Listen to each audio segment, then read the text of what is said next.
platform called the Asia Dialogues Forum to put the entire cohort of these leaders together and to learn from their journey, to make the connect, to have discussions, discover, and then move forward towards impact.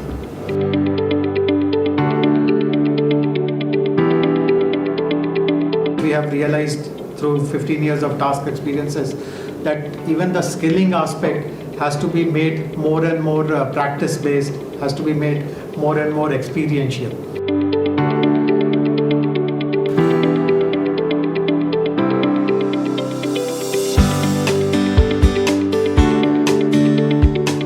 How do we get the data centers of OpenAI and NVIDIA is the crux of it, and then how do we provide power and water to it, and how many jobs we will lose, how many jobs we'll create, is the crux of our agenda real.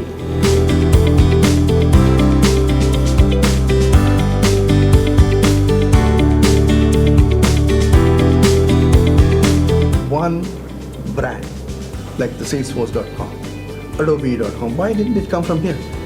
These are the same guys who are going and producing it there in the US or wherever it is. Why can't you go and produce it here? And we become the software vendor for the world. We could have.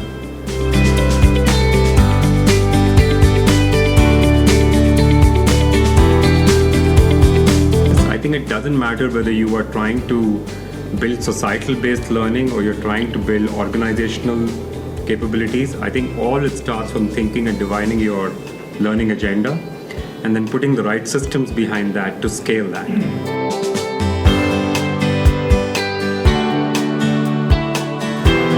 But today, most of the mobility is almost computer on wheels and drive-by-wire, not the olden days of we driving it. So it's very complex computer driving your cars or the bus or the trains or whatever mobility we are in. So mobility plays an important role, and in India I think we'll have to look at a very innovative solution in mobility through DeepTech.